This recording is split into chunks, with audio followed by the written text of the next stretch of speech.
Let me be real for a minute. A lot of these Pokemon Challenge runs are not inherently mega difficult, except for the Mewtwo one. That one was ridiculous.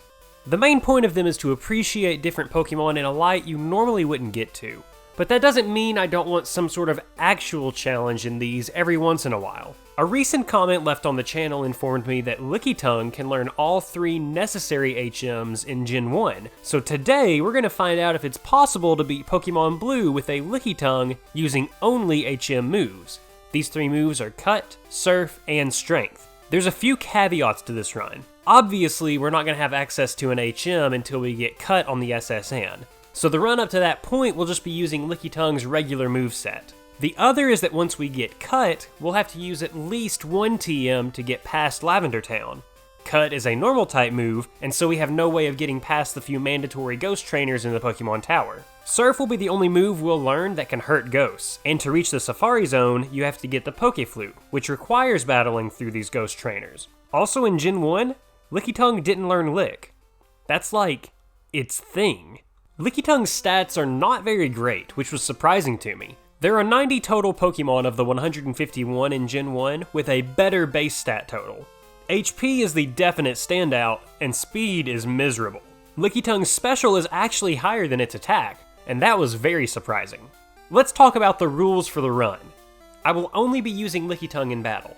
Since Lickitung learns all the HMs we need, this is one of the very few runs where we don't need to catch HM slaves. I will not be using any items in battle. This includes potions, X items, and other similar things. And as the title and everything else I've mentioned in the run suggests, the only moves I will be using in the run will be Cut, Surf, and Strength outside of the minor exceptions that I mentioned earlier. I used the Pokemon Randomizer to replace Charmander with Lickitung. My rival will get Squirtle, and Blastoise has the highest defense stat out of the starters. And the only special move that I will get to use is Surf, which it resists, so this is the optimal starter for your rival to have if you want the worst disadvantage. I named Lickitung Gene and my rival Ace. You should probably understand the Gene reference, but if you don't get why my rival is Ace, you need to learn up on your rock and roll feuds. So in our first battle with Ace, oh, jeez! What is that? Anyways, because I started out with Supersonic and Wrap, I just confused and wrapped Squirtle into the ground. Really easy first battle.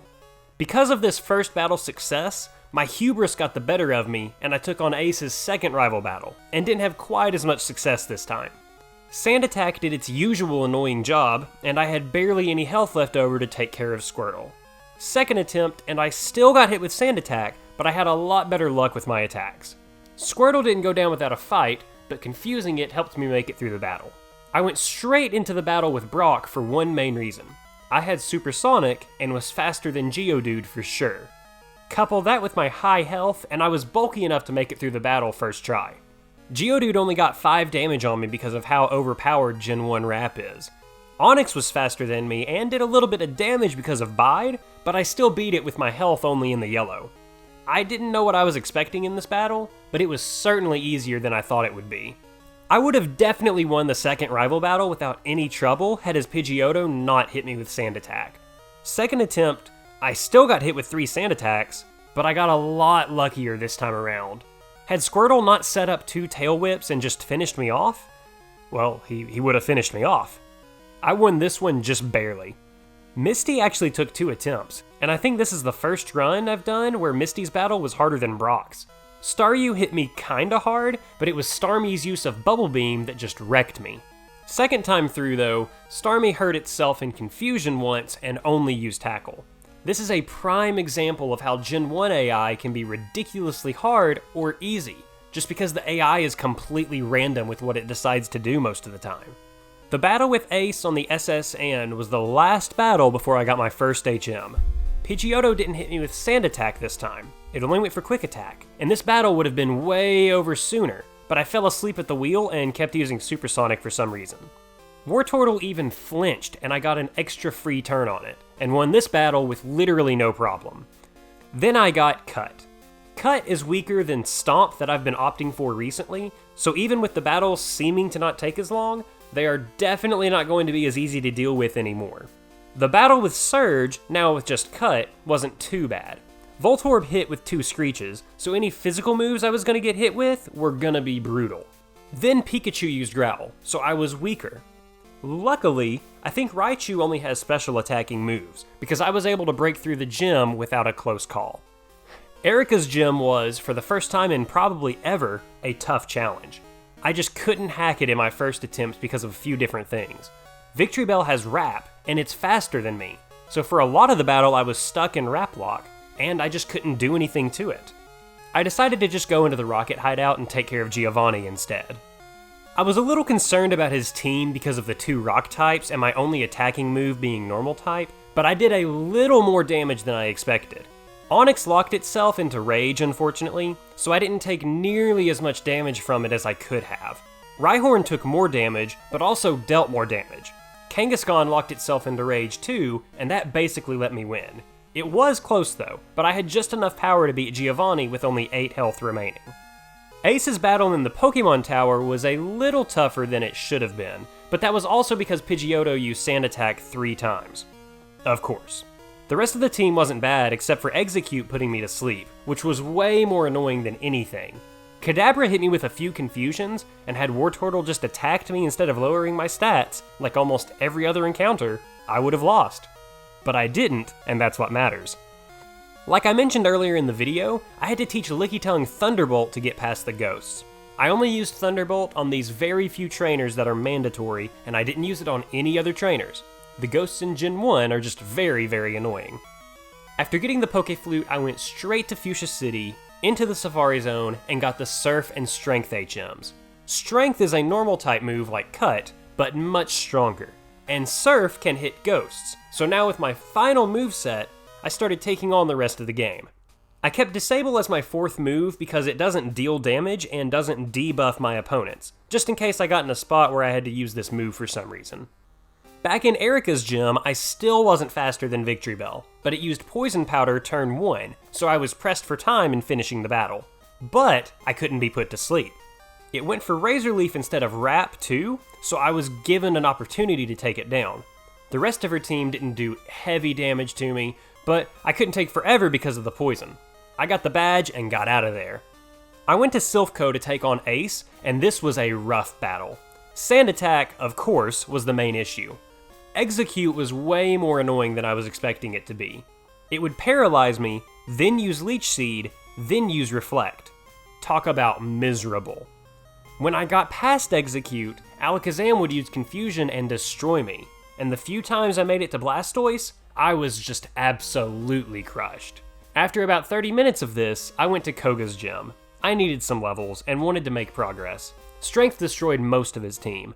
I got lucky that Muck wasn't able to set up Minimize, which would have made a world of difference. Wheezing hit me with Toxic, so had it taken a while to go down, things could have been incredibly sticky. I then continued to skip the rival fight in Silphco and went to Cinnabar. I was expecting this battle to be much easier. Surf didn't destroy Blaine's team like I expected it to. Ponyta and Growlithe were nothing, but Rapidash would use Fire Spin and lock me in for a few good turns. When it didn't attack, it would use Tail Whip, meaning Arcanine could just use Takedown and guarantee a win against me. I got super lucky against Blaine when I won. He used both potions and only got 1 Tail Whip on me. I had a ton of health when I got to Arcanine. It missed a Takedown and then went for Ember instead of Fire Blast or Takedown. Literally every big battle like this feels like it's come down to something like the AI being dumb. Is it a cheap way to win? Absolutely. But a win is still a win. Now with a few levels under my belt, I took on Ace again and did much better. Pidgeot hit a Sand Attack, because what else would it do? I hit it hard and it went down. Growlithe drowned. Execute was still annoying but didn't hurt me nearly as much. It put me to sleep and still Leech Seeded me though. I took it down with a good chunk of health left over and Alakazam only took 1 strength. Blastoise was very tanky, but it only used weaker water moves like Water Gun and Bubble on me. I missed a strength and thought I was done for, but I hit the very next turn and won with so little health left over. The battle with Giovanni here wasn't very tough, especially after battling Blaine and my rival. Nothing his team did hurt me in a big way. If I didn't have Surf, this battle probably would have been a little more difficult, but even then, I think I still would have won without too much trouble. The battle with Sabrina was absolutely easy. Mr. Mime is the only one that didn't go down in one hit, and that was because it used Barrier. Literally everything else was crushed, and Alakazam used Recover when it had full health. Gotta love that Gen 1 AI. And Giovanni's gym battle was ridiculously easy. Surf took down everything on his team. Literally, I only used Surf. Nidoqueen hit with Body Slam, and Nidoking hit me with Thrash and Poison Sting, but they didn't make a huge difference. Now, I didn't beat Ace on this last battle first try, but I got incredibly close. Also, Ace used a regular old potion on Pidgeot instead of anything better. I think it may just be because of the location of the battle in the game, but I'm not sure. This was just something interesting I noticed. Had his Blastoise not used Hydro Pump, I could have beat him this first try. Execute isn't nearly as annoying this time around, and Blastoise was the only big problem. Skull Bash and Hydro Pump hit hard. When I finally won, it was just a matter of Blastoise using Bite instead of Hydro Pump. Thank goodness. Now comes the fun part. After all of the runs I've done so far, I firmly believe that Lorelei is the overall hardest Elite Four member to deal with. At level 54, it's just not possible to beat Lorelei. I'm gonna go ahead and warn you that I had to do a lot of grinding to beat the Elite Four. And I don't like making statements like you can't beat the game at a certain level, but I genuinely believe it to be impossible to beat the game under these conditions at this level. Yeah, the opponent could miss every single attack, but let's be real, that's such a hypothetical situation that it's not worth considering as a real possibility. Anyways, Lorelei's team has such high defense, and there's no point of me using Surf because her entire team resists it except for Jinx. And when Dugong or Cloyster use Aurora Beam, there's a chance my attack stat will drop. So that's a null and void attempt right there. I had to jump to level 67 to have any semblance of a chance against her. There were a few close calls around this level range where I could get incredibly close to winning, but more often than not, they just turned into me not being able to withstand enough hits. At level 71, I used Strength on Dugong. It used Aurora Beam, but it didn't drop my attack.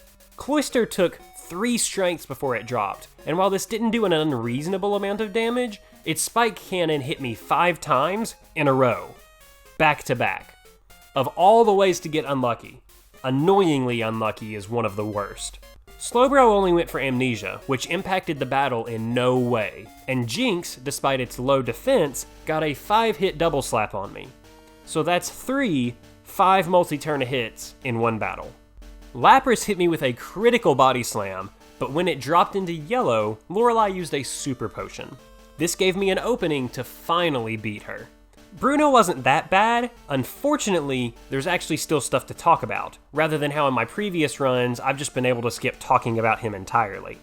Surf obviously took out his Onyxes, and the Hitmonchans were also taken out by Surf. I wasn't expecting that at all.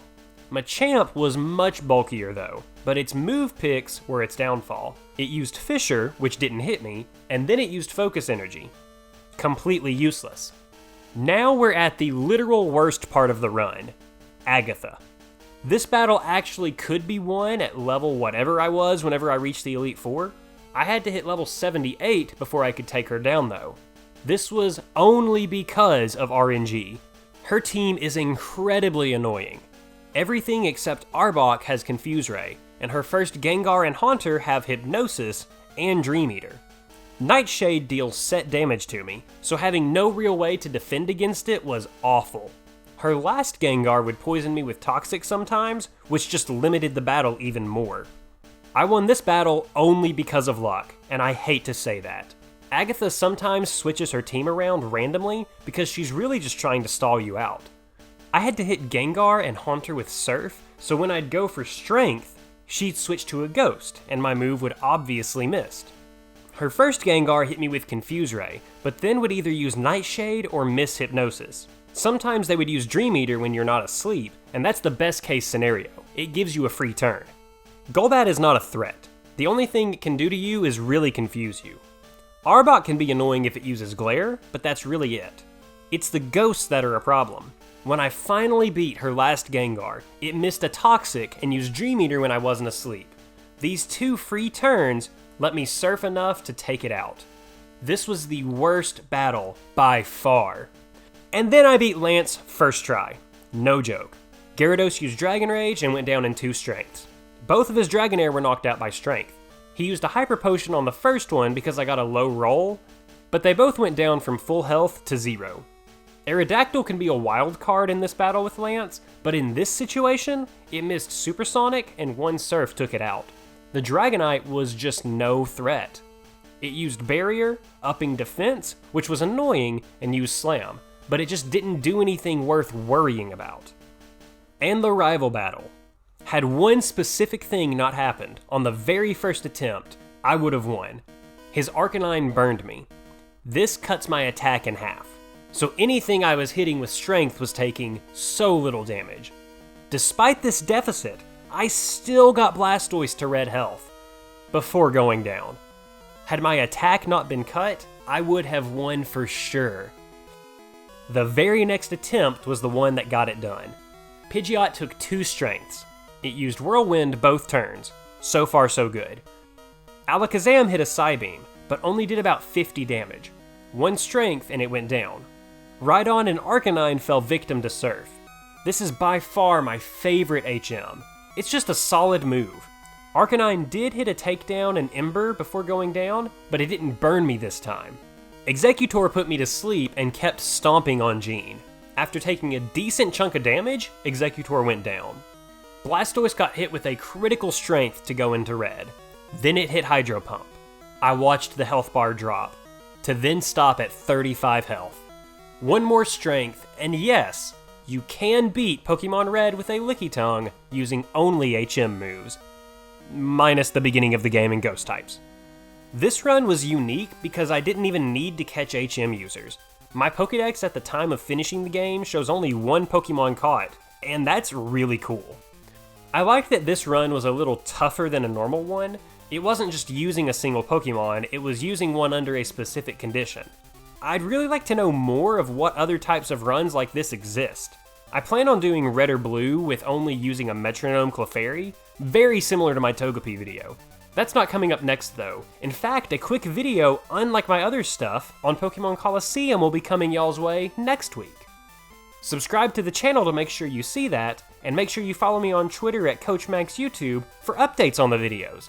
And until next time, see you later!